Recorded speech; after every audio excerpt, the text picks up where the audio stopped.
हाँ भाई, सबको आवाज़ आ रही है? जिनको आवाज़ आ रही है प्रॉपरली फटाफट हैंड रेज करेंगे।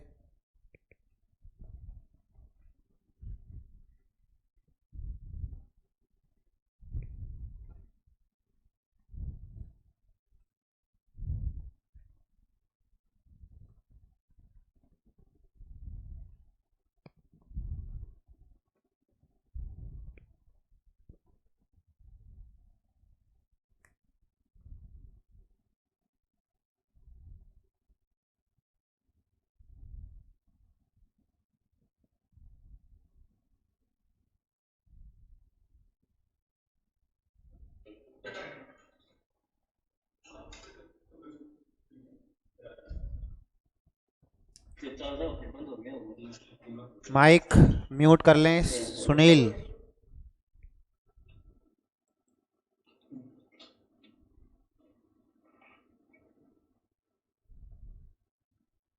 ओके, तो हेडिंग डाल लें ईएम वेव्स, इलेक्ट्रोमैग्नेटिक वेव्स।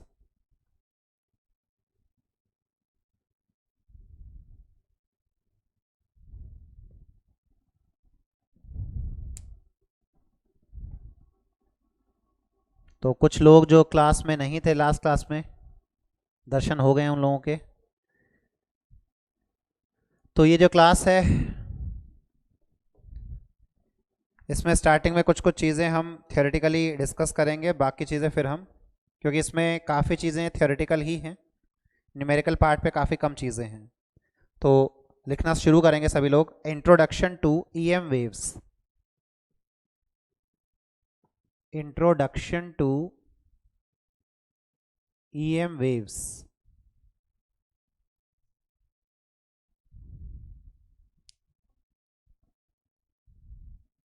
तो इसमें कुछ पॉइंट्स लिखेंगे हम, ठीक है? तो स्टार्ट करते हैं।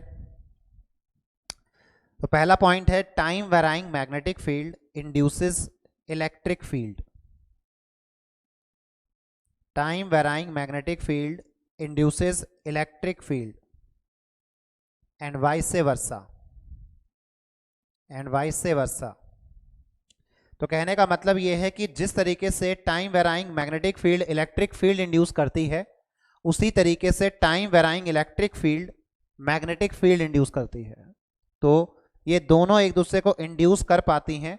और इलेक्ट्रोमैग्नेटिक वेव, इसमें नाम इलेक्ट्रोमैग्नेटिक दोनों नाम जुड़े हुए हैं। तो इलेक्ट्रोमैग्नेटिक वेव में इलेक्ट्रिक फील्ड भी होती है और मैग्नेटिक फील्ड भी होती है, और दोनों टाइम वेराइंग होती हैं। इसीलिए ये दोनों मैग्नेटिक फील्ड एक दूसरे को इंड्यूस करती रहती हैं पूरे स्पेस में।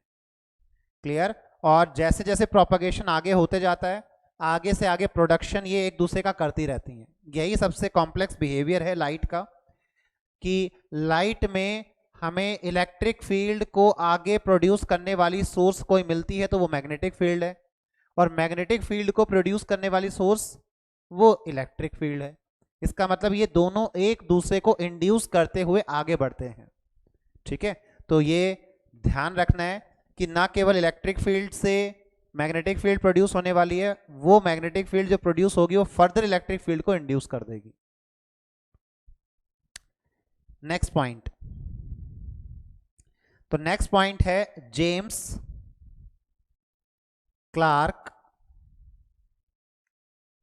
James Clerk Maxwell, J C Maxwell हम बोलते हैं इनको, जिन्होंने इलेक्ट्रोमैग्नेटिक वेव्स के ऊपर लॉस दिए हैं। ठीक है? तो लिखो जेम्स क्लार्क मैक्सवेल, स्पेलिंग लिखी हुई है सामने, ब्रैकेट्स में J C Maxwell, bracket close, analyze that, analyze that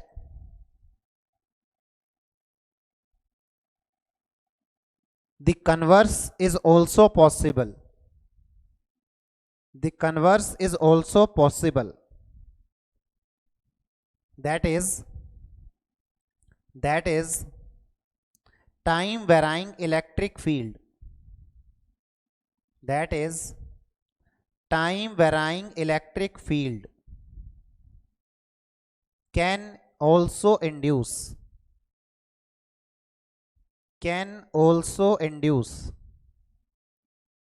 time varying magnetic field, can also induce time varying magnetic field, full stop. by various, next point है ये, by various analysis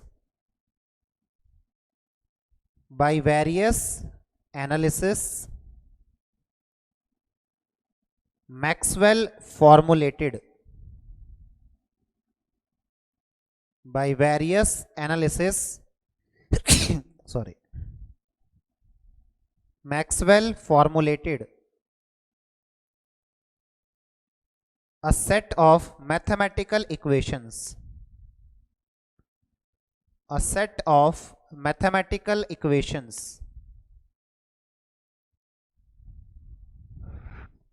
involving electric field and magnetic field,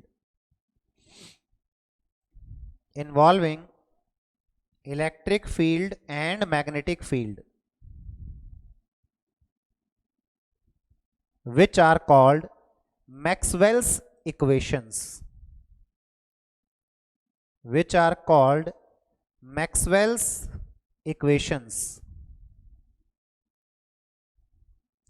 तो Maxwell ने ये identify किया, ठीक है। यानी हम ये तो जानते थे कि induce electric field magnetic field से प्रोड्यूस तब हो जाती है जब टाइम वेराइंग मैग्नेटिक फील्ड हो। तो उन्होंने देखा कि इसका कन्वर्स भी बिल्कुल ट्रू होता है, यानी अगर किसी स्पेस में टाइम वेराइंग इलेक्ट्रिक फील्ड है तो वहां मैग्नेटिक फील्ड प्रोड्यूस हो जाती है। और फिर इन्होंने काफी और स्टडीज की, एक्सपेरिमेंट्स किए, और इन सभी स्टडीज और एक्सपेरिमेंट्स करने के बाद ये कुछ मैथमेटिकल फॉर्मूलाज के साथ आए, कुछ सेट ऑफ फॉर्मूलाज, कुछ सेट ऑफ इक्वेशंस। वो सेट ऑफ फॉर्मूलाज, वो सेट ऑफ इक्वेशंस आज जाने जाते हैं मैक्सवेल इक्वेशंस के नाम से। तो मैक्सवेल की टोटल 4 इक्वेशंस हैं, ठीक है। तो ईएम वेव्स चैप्टर में वो चारों इक्वेशन हमें ध्यान रखनी है, उनको हम मैक्सवेलियन इक्वेशंस या मैक्सवेल्स इक्वेशन बोलते हैं। और वो चारों इक्वेशंस जो हैं वो इलेक्ट्रिक फील्ड और मैग्नेटिक फील्ड इन दोनों को लिंक करती हैं, ठीक है। तो ये चीज हमें ध्यान रखनी है, मैक्सवेल इक्वेशंस क्या बताती हैं।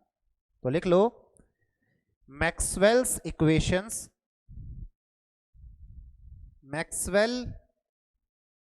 Maxwell's equations are now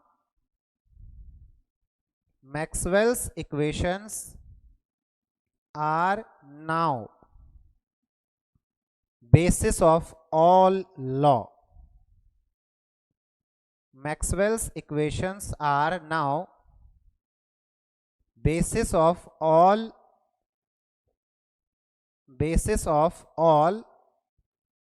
law of electromagnetism. Basis of all law of electromagnetism.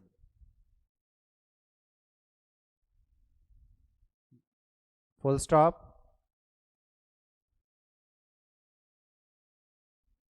Next line में लिखेंगे सभी लोग, according to Maxwell's equation,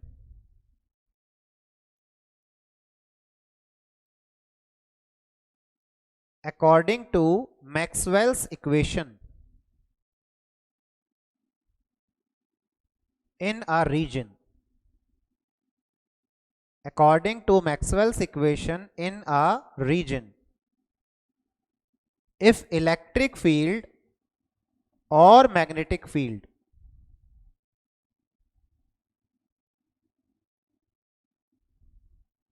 varies with time,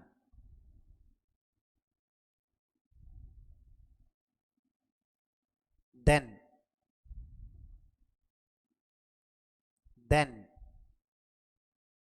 always these fields are coupled. Then always these fields are coupled.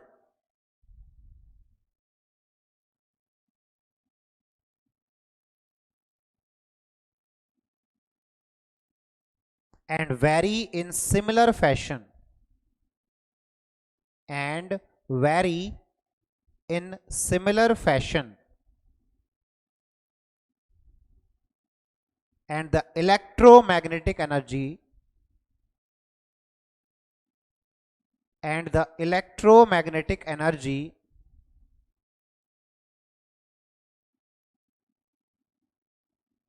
starts propagating and the electromagnetic energy starts propagating, which are called EM waves,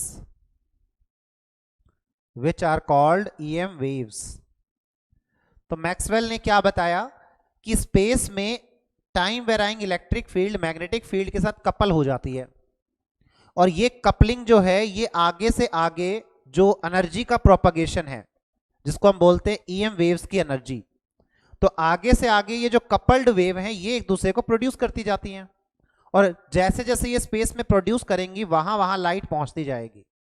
तो light actually में क्या है, combination of electric and magnetic field which are varying with time. तो light को हम क्या मानते हैं, टाइम के साथ वेराइंग इलेक्ट्रिक और मैग्नेटिक फील्ड का एक कॉम्बिनेशन, और ये दोनों एक दूसरे से कपल्ड होते हैं क्योंकि ये दोनों एक दूसरे को प्रोड्यूस करते हुए जाते हैं, और जैसे जैसे ये प्रोड्यूस करते हैं आगे से आगे ये प्रोपगेट करती है एनर्जी, ये मैक्सवेल ने बताया। तो यहां तक जिसको चीजें समझ में आ गई, कोई दिक्कत नहीं है, वो फटाफट हैंड रेज करेगा।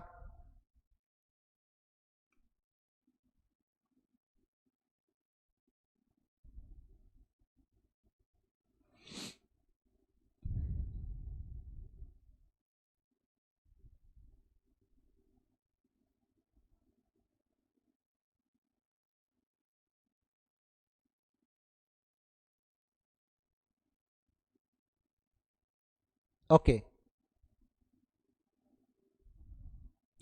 अब नेक्स्ट हेडिंग डालेंगे सभी लोग,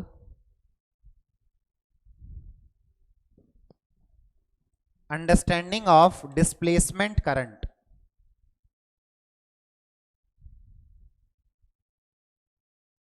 अंडरस्टैंडिंग ऑफ डिस्प्लेसमेंट करंट।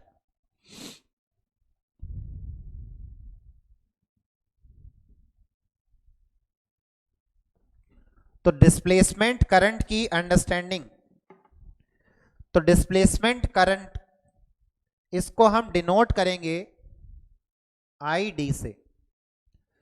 तो सबसे पहले करंट के बारे में जान लेते हैं। हमने जो करंट आज तक पढ़ा है वो क्या पढ़ा है उसको समझ लेते हैं। जब किसी रीजन को चार्जेस क्रॉस करते हैं, चार्ज खुद जा रहा है, क्रॉस कर रहा है, तो इसकी वजह से जो प्रोड्यूस होता है उसे बोलते हैं कंडक्शन करंट। कंडक्शन करंट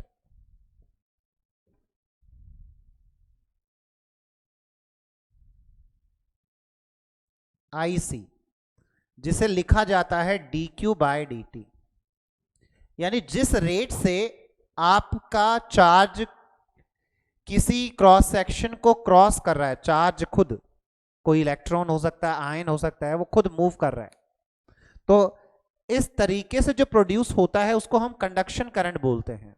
तो आज तक हमने उसे सिर्फ करंट के नाम से जाना था, लेकिन इस चैप्टर को पढ़ने के लिए अब हमें उसे एक नाम देना पड़ेगा, और वो नाम हम क्या दे चुके हैं ऑलरेडी, ये पहले से ही नाम दिया हुआ है, कंडक्शन करंट।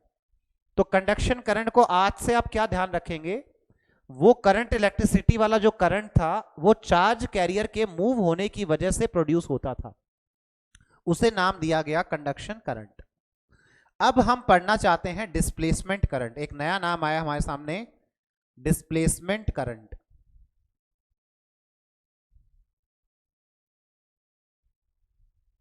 ठीक है, डिस्प्लेसमेंट करंट जिसको हम डिनोट करेंगे ID से। तो लिखो, इतनी चीज आपको समझ में आनी चाहिए थी। इतनी चीज में क्या बताया है मैंने कि अभी तक जो करंट पढ़ा हुआ है वो कंडक्शन करंट पढ़ा है आपने, हमें अब जो कॉन्सेप्ट सीखना है वो सीखना है डिस्प्लेसमेंट करंट का। इसको हम ID से डिनोट करेंगे, उसको आईसी से, उसका फॉर्मूला dq/dt हमने पढ़ा हुआ है। हाँ जी, या कोई डाउट है?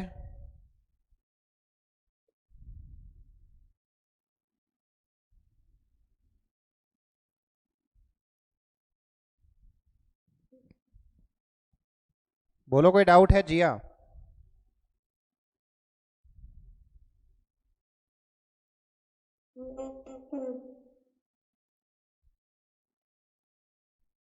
तुम्हारी आवाज अच्छे से नहीं आ रही है।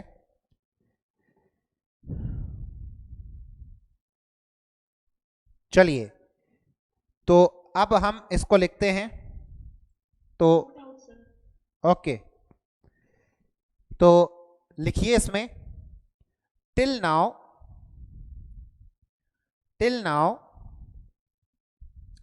we have studied the conduction current.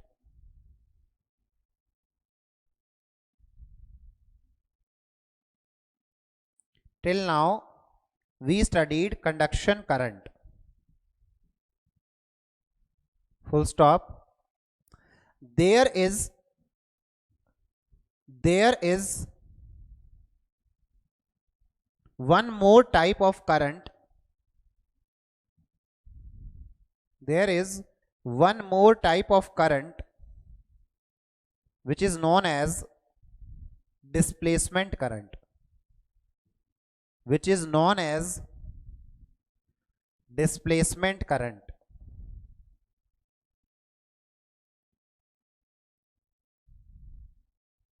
And this current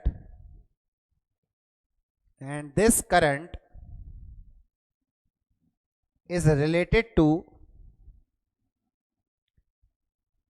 the time varying electric field.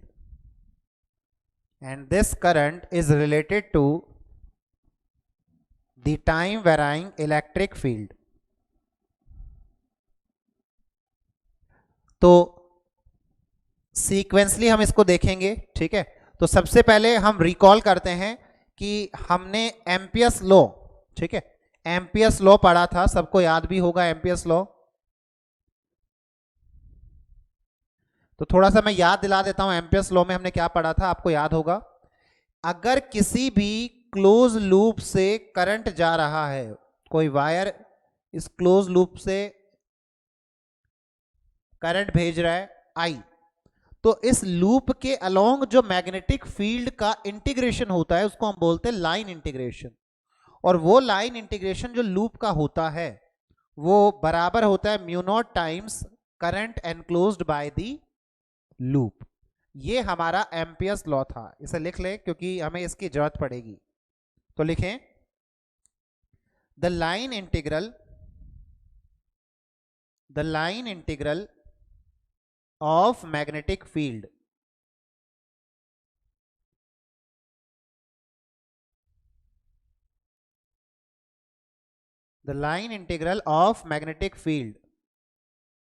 along a closed loop or path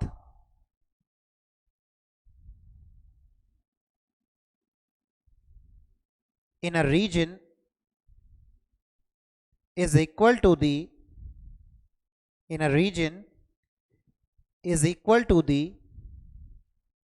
mu naught times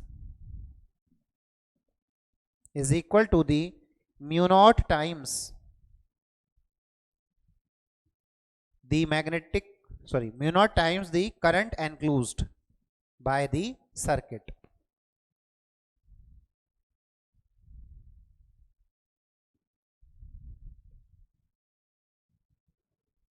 तो ये डायग्राम सभी लोग बना लें, इस डायग्राम में हमने एक सरफेस ली, ठीक है। तो ये क्लोज लूप है और ये उसका एरिया है। तो ये मेरी एक सरफेस है, इस सरफेस का नाम है M, और इस सरफेस की पेरीफेरी पे एक पॉइंट है P, और इस सरफेस को एक वायर क्रॉस करके जा रहा है ऐसे, ठीक है। तो लिखें, we consider a point P on the periphery of surface M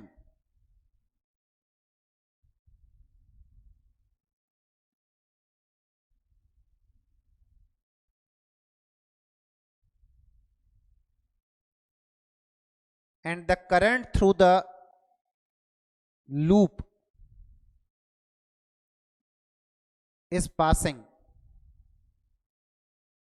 and current through the loop is passing, which is equal to I.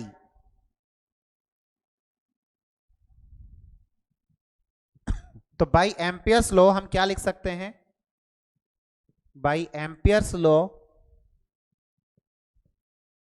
हम लिख सकते हैं कि अगर हम क्लोज इंटीग्रल करेंगे b डॉट dl तो वो बराबर हो जाएगा म्यू नॉट इंटू आई।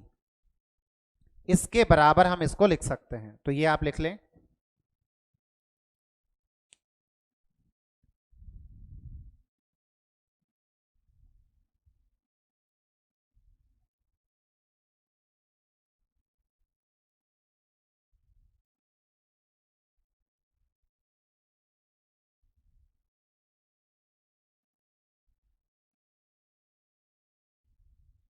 अब अगर मैंने इस सरफेस को जो हमें दे रखा है इसकी बाउंड्री यही रखी और इसकी सरफेस को ऐसा बना लिया, ऐसा, तो अगर मैं अब भी इस सरफेस की बात करूं, यानी ऐसा समझो कि जैसे हमारे पास यहां पे ये एरिया था, इस एरिया के अंदर अगर हम हाथ डाल करके यहां पे सरफेस को ऐसा एक्सटेंड कर दें ये, तो बाउंड्री तो अब भी क्या रहेगी? यही रहेगी, यही पेरीफेरी, लेकिन सरफेस यहां आ जाएगी। तो अभी भी अगर हम देखें तो इस सरफेस को जो करंट एनक्लोज कर रहा है वो आई है, ठीक है, और ये पेरीफेरी पी है। तो एम्पियर्स लॉ कभी भी ये नहीं बोलता है कि जो भी पेरीफेरी की सरफेस है, यानी पेरीफेरी के अंदर जो सरफेस आने वाली है वो सरफेस की शेप कैसी होनी चाहिए, यानी एम्पियर्स लॉ किसी भी शेप के लिए वैलिड है।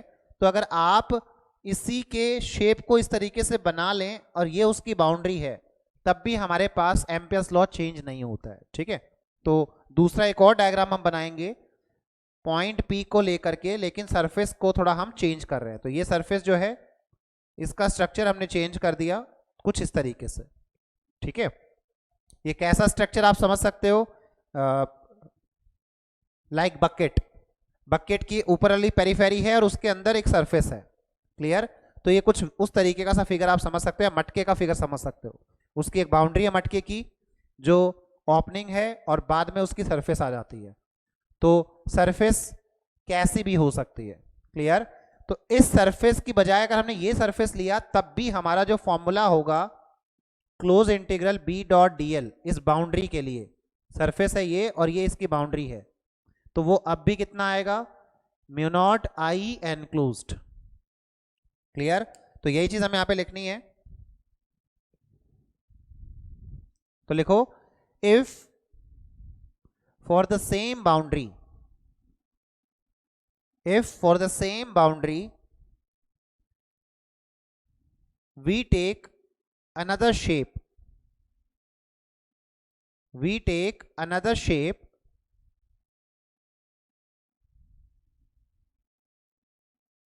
then also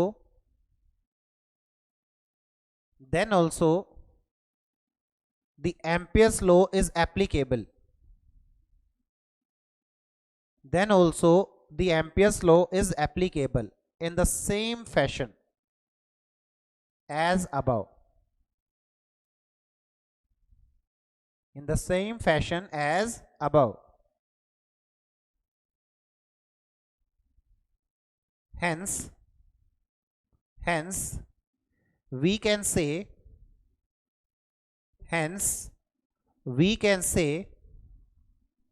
the Ampere's law is independent of the shape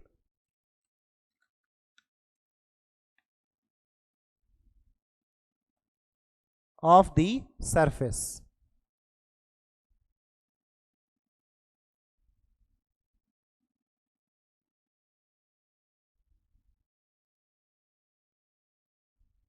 And we get the same magnetic field at point P, which is independent of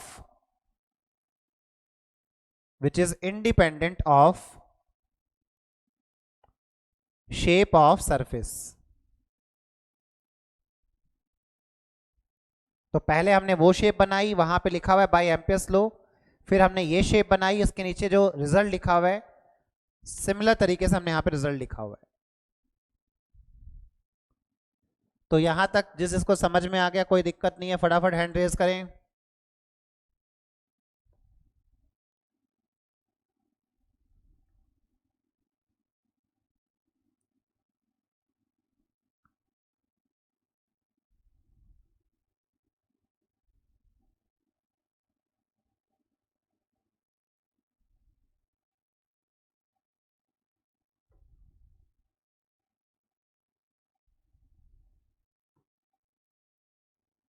अरे दिशामान समझ में आ रहा है कि नहीं आ रहा है? दिशामान,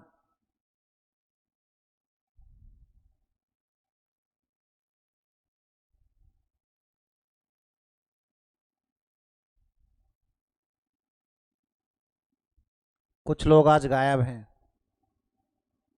यस सर। चलिए, तो अब आगे बढ़ते हैं। आगे वाला जो डायग्राम है, आगे वाला जो कॉन्सेप्ट है, उसमें आपको क्लियर होगा डिस्प्लेसमेंट करंट की, डिस्प्लेसमेंट करंट किस तरीके से निकलने वाला है। और जो हमने एक लाइन लिखी है, displacement current time varying electric field से लिंक्ड है, ये कैसे यहां पे आएगा हमारे फिगर में। ठीक है, अभी बस हमने ये समझने की कोशिश की कि जब आप कोई लूप लेते हैं तो उस लूप की सरफेस कुछ भी हो, जो उस सरफेस को करंट क्रॉस करके जाता है, उसी से डिसाइड होता है उसके बाउंड्री पॉइंट्स पे फील्ड की वैल्यू, ये हमने यहां पे बोला है। ठीक है, अब नेक्स्ट हेडिंग डालेंगे सभी लोग।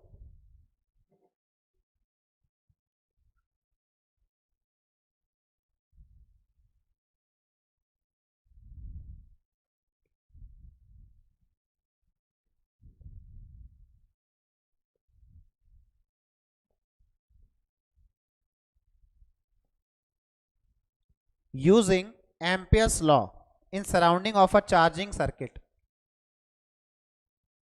Using Ampere's law in surrounding of charging capacitor. तो ये हमारे सिलेबस में है और इसको हम पढ़ेंगे। तो अगर आप किसी चार्जिंग कैपेसिटर की बात करें, ठीक है, हमने एक पूरी ब्रांच ली है, सेल है, और हम जानते हैं कि यहां जो करंट होता है आई, वो करंट आई इस तरीके से इंक्रीज होता है। अगर कोई रेजिस्टेंस भी हम यहाँ पे यूज कर लें, let's say 1 minus e to the power minus t by tau, ये आपने पढ़ा हुआ है, तो मैं इतनी चर्चा नहीं करूंगा, मैं सिर्फ इसको देखूंगा। ठीक है, मैं सिर्फ इसको देखूंगा, मुझे इस रीजन से मतलब है, ये इलेक्ट्रिक फील्ड है इस रीजन में, और ये इलेक्ट्रिक फील्ड पॉजिटिव प्लेट से नेगेटिव प्लेट की तरफ होती है, ऐसे। तो मैं सिर्फ इस पे फोकस करूंगा, इस पे। और ये जो करंट होता है, ये हमारा कंडक्शन करंट होता है आईसी, जिसकी वैल्यू यहां पे चेंज होती है टाइम के साथ। तो इस डायग्राम को बस आप बना लें। जो मैं नेक्स्ट डायग्राम बनाने वाला हूं, मैं सिर्फ उसमें कैपेसिटर को बनाऊंगा भाई। तो इसका स्क्रीनशॉट सभी लोग ले लें। जो नेक्स्ट डायग्राम बनाऊंगा, मैं उसमें सिर्फ और सिर्फ कैपेसिटर को बनाऊंगा। तो यहां पे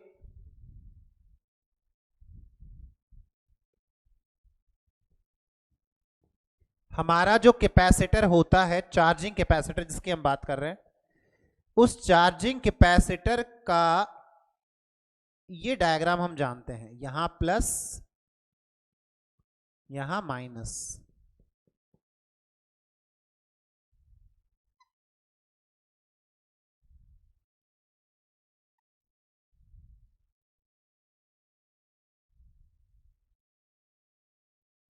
और ये इलेक्ट्रिक फील्ड ई है।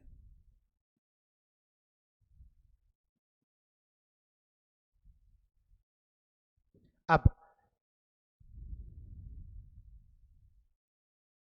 यहां से कंडक्शन करंट जा रहा है आईसी, तो हम अगर इस पॉइंट की बात करें पी की, तो पी को यूज करते हुए हमने एक पेरीफेरी ली, एक लूप लिया जिसकी सरफेस हमने ली इस तरीके से। अब अगर मैं पॉइंट पी पे फील्ड की बात करूंगा, तो पॉइंट पी पे field, magnetic field at P, तो वो डायरेक्टली मैं यहां से क्या लिख सकता हूं भाई, magnetic field close integral B dot DL बराबर हो जाएगा कितना करंट एनक्लोज किया, क्रॉस किया सरफेस को, म्यू नॉट आई सी। ये हमारे पास रिजल्ट आ जाएगा। अब हम जानते हैं कि किसी वायर में अगर करंट होता है तो उसकी सराउंडिंग में हमें फील्ड मिलती है, ये बिल्कुल सही बात है। ठीक है, अब मैं अपने केस को चेंज कर रहा हूं। ठीक है, तो सभी लोग पहले डायग्राम उतार लें, इसका स्क्रीनशॉट ले लें। मैं इसी डायग्राम में चेंज करूंगा, मैं दूसरी सरफेस जो हमने पढ़ी थी उसको लेके आऊंगा। तो अब अगर मैं अपनी सरफेस को चेंज करूंगा, ठीक है, तो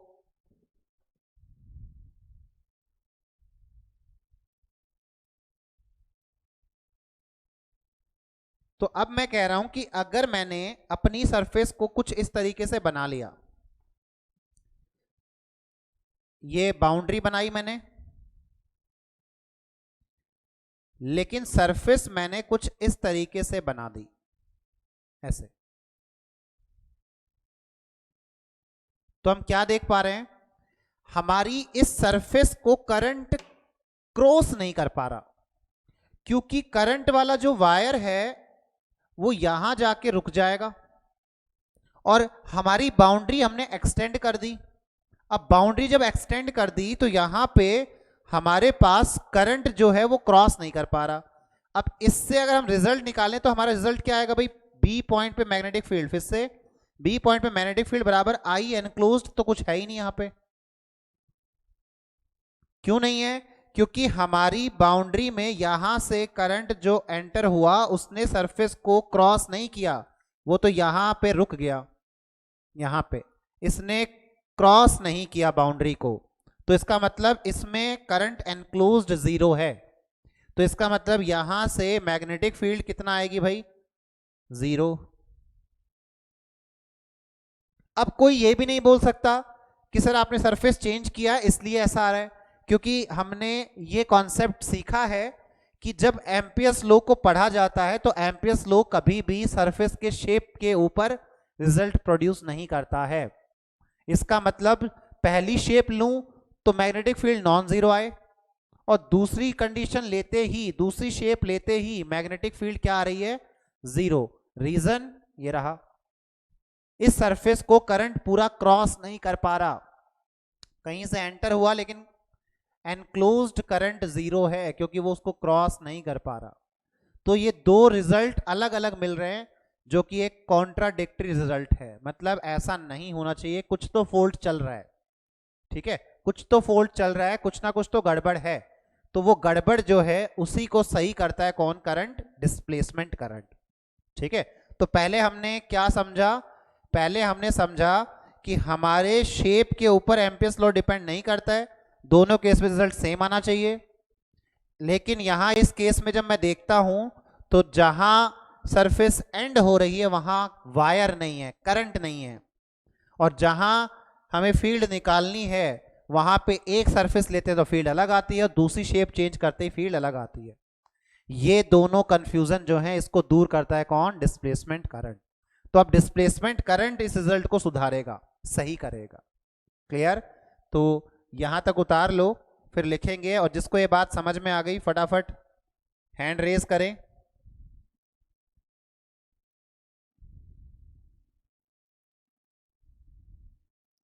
वो लोग हैंड रेज ना करें जिसको समझ में नहीं आई, उनको डाउट्स के लिए मैं टाइम दूंगा अभी। चलिए, अब जिनको डाउट पूछना है वो एक एक करके अनम्यूट करके अपना डाउट पूछ सकते हैं।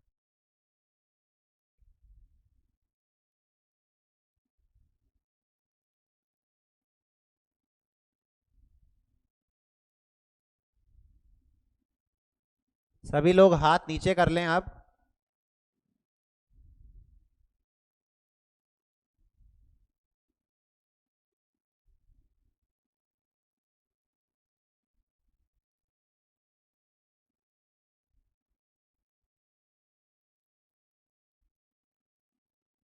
अरे प्रीति अपना हाथ नीचे करो।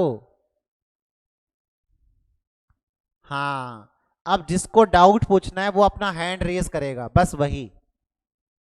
फिर उसे माइक अनम्यूट करके अपना डाउट पूछने का टाइम दिया जाएगा।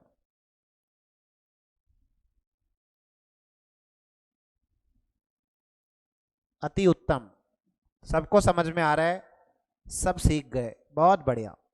इससे अच्छी तो कोई बात ही नहीं हो सकती। तो अब इसको लिखेंगे यहाँ पे, स्क्रीनशॉट ले लिया होगा आपने। आपने दो रिजल्ट बनाए, रिजल्ट 1 में मैग्नेटिक फील्ड नॉन जीरो है, रिजल्ट 2 में मैग्नेटिक फील्ड जीरो है।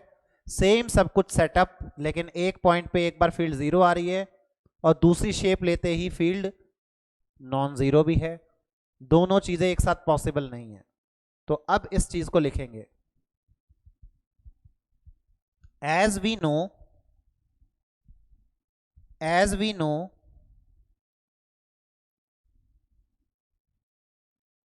Ampere's law application, as we know Ampere's law application does not depend upon the shape. As we know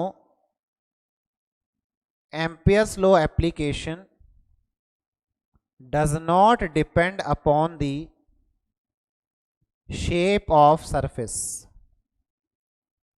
does not depend upon the shape of surface.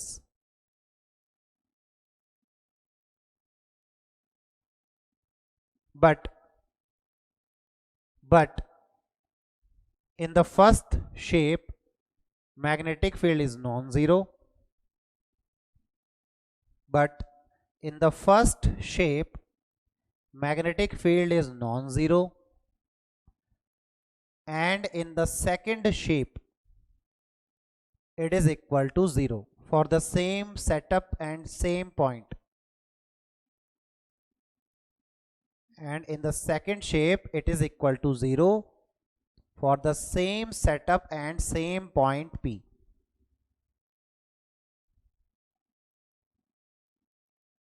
Which means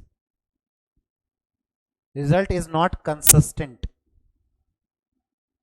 Which means result is not consistent.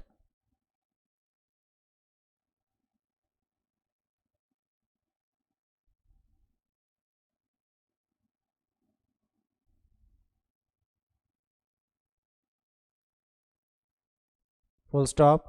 So there is some correction.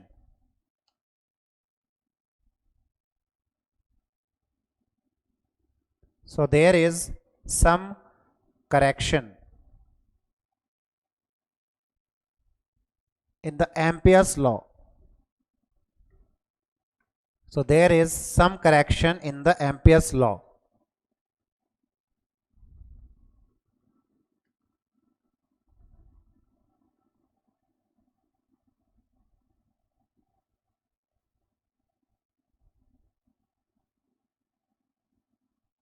तो अब वो correction क्या आता है उसको हम देखें अगर, तो बहुत सिंपल सा है। यहां पे जो हमने इलेक्ट्रिक फील्ड लिखी है अब उसकी हम चर्चा करेंगे, चार्ज की चर्चा करेंगे Q माइनस Q, और प्लेट्स का एरिया A है इसकी चर्चा करेंगे, ठीक है। तो इलेक्ट्रिक फील्ड बिटवीन प्लेट्स, अब यहां ध्यान देंगे सभी लोग, इलेक्ट्रिक फील्ड बिटवीन प्लेट्स। तो अब आप लोगों ने ये चीज पढ़ी हुई है, इलेक्ट्रिक फील्ड जो होती है प्लेट्स के बीच में वो बराबर होती है Q upon A epsilon not, जहां पे Q क्या होता है, charge on plates, charge on plates. तो अब हम यहां से अगर ध्यान से देखें तो हमें क्या मिल रहा है कि भाई जो d अपॉन डी टी है अगर हम डिफरेंशिएशन कर दें तो वो बराबर आ जाएगा, एरिया तो चेंज होगा नहीं, एप्सिलॉन नॉट चेंज होगा नहीं, लेकिन ये आ जाएगा equal to D Q by D T. तो यहां से हमें एक चीज समझ में आई अब कि जब इन प्लेट्स पे चार्ज चेंज हो रहा है तो उसकी वजह से इलेक्ट्रिक फील्ड चेंज हो रही है, और ये जो चार्ज का रेट चेंज है ये कोई और नहीं, ये डिस्प्लेसमेंट करंट है। क्लियर। तो जब किसी वायर से चार्ज आ रहा होता है तो किसी भी क्रॉस सेक्शन पे जब वो चार्ज आता है तो वो conduction current D Q by D T होता है। वही अगर प्लेट्स पे चार्ज चेंज करे और वो चार्ज चेंज की वजह से उस रीजन में इलेक्ट्रिक फील्ड चेंज करे, तो वो चेंज वाला जो चार्ज का रेट है वो हमारा डिस्प्लेसमेंट करंट होता है। तो यानी यहां पे हमें एक डिस्प्लेसमेंट करंट मिलता है जिसको हम लिखते हैं आई डी। तो अब आई डी की वैल्यू क्या आएगी यहां से? बहुत सिंपल तरीके से हम ये लिख सकते हैं, आई डी की वैल्यू कितनी आ जाएगी यहां से?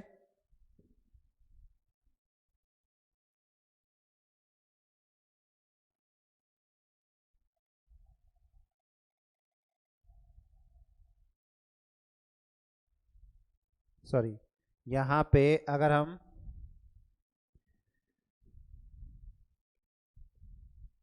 फ्लक्स की बात करें, flux due to electric field,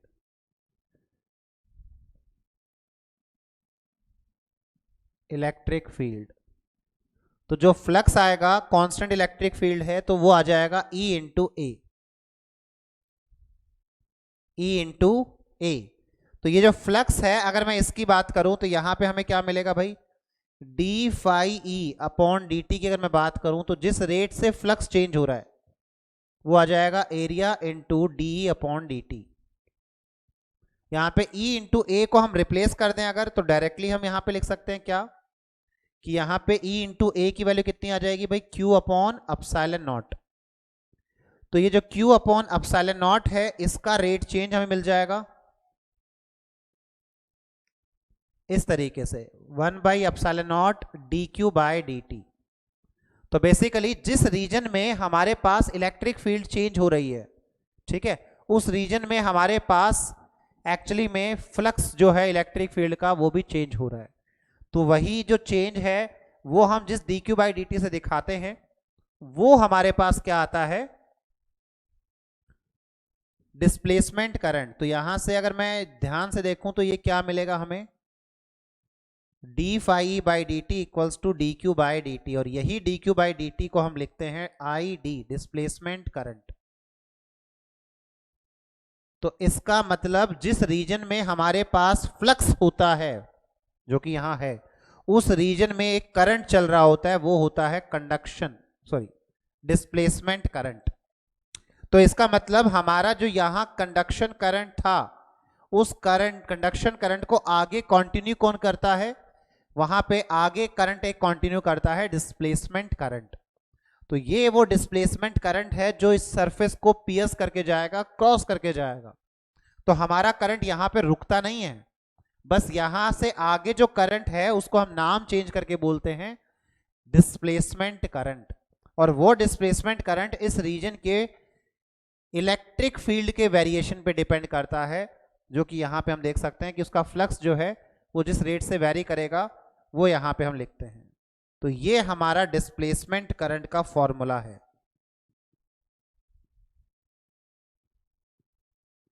तो अब ये वाली चीज है जो हमें वहां पे लिंक करनी है, ठीक है। पहले यहां तक जिसको समझ में आ गया स्क्रीनशॉट ले लें।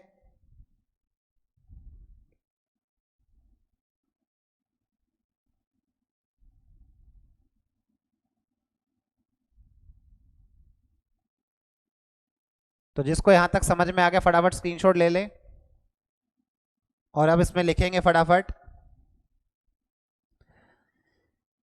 This is equivalent current, this is equivalent current.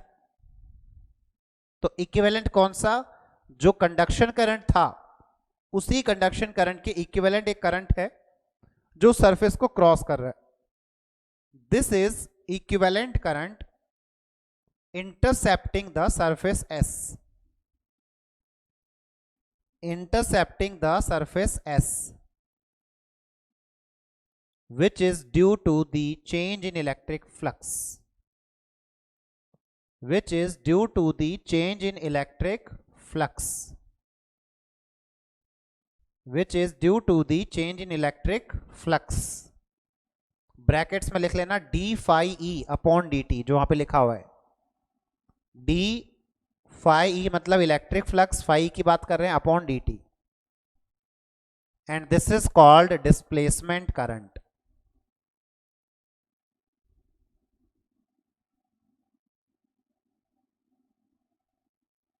This is called displacement current. तो डिस्प्लेसमेंट करंट का फॉर्मूला अब आप आज से जानते हैं. This is equals to epsilon naught times the rate of change of electric flux. तो नेक्स्ट लाइन में लिखेंगे this current is given separate name. This current is given separate name which is different from conduction current.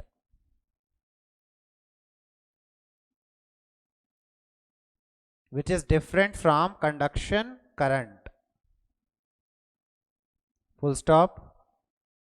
Whenever through a surface electric field is changing, electric flux, sorry, whenever through a surface electric flux is changing with time,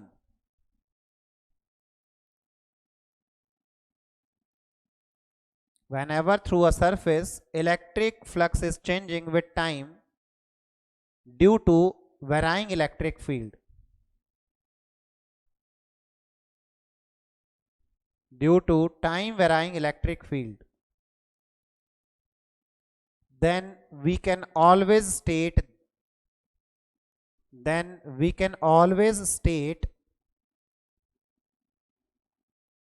there is an equivalent current. There is a equivalent current which is epsilon naught time d phi e by dt.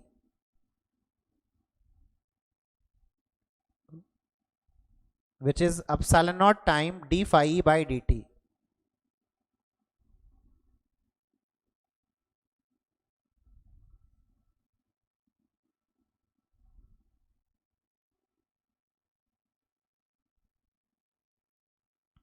And it is termed as displacement current.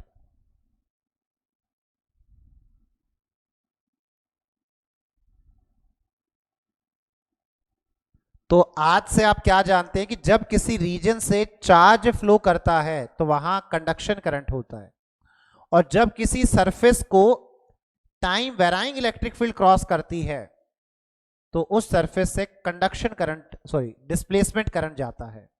तो दो current आज से आप जान गए. क्या? Charge cross करे, ठीक है, चार्ज क्रॉस करे तो कंडक्शन करंट, जो कि हम यहां पे देखेंगे. मैं दो सेपरेट डायग्राम बना रहा हूं. अगर चार्ज क्रॉस करेगा सरफेस एरिया को Q, तो ये dQ बाई dt जो करंट देगा वो कंडक्शन है. लेकिन अगर इसी सरफेस को कोई time varying electric field, E time varying होनी चाहिए, टाइम वेरिंग इलेक्ट्रिक फील्ड अगर क्रॉस करेगी तो मैं इसको बोलूंगा डिस्प्लेसमेंट करंट, जो इस तरीके से दिया जाता है. तो यहां से कोई चार्ज क्रॉस नहीं कर रहा है, कोई इलेक्ट्रॉन नहीं जा रहा, कोई चार्ज नहीं जा रहा, यहां से इलेक्ट्रिक फील्ड लाइंस जा रही हैं और वो भी टाइम के साथ चेंज कर रही हैं. तो ऐसे सरफेस की क्रॉसिंग में जो करंट मिलता है उसे बोला गया डिस्प्लेसमेंट करंट. तो जिसको ये समझ में आ गया फटाफट रिप्लाई करेंगे भाई.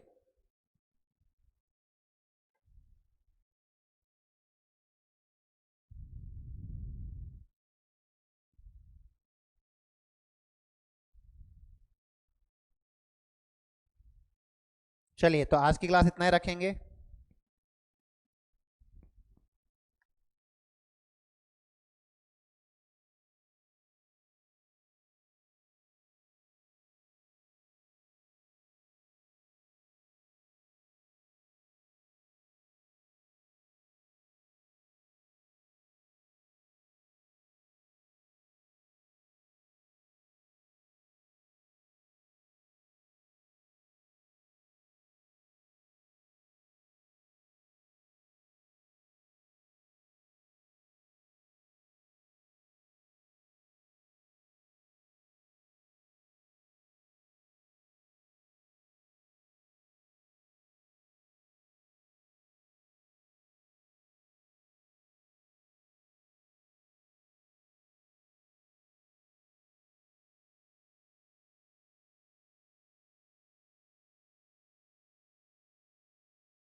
you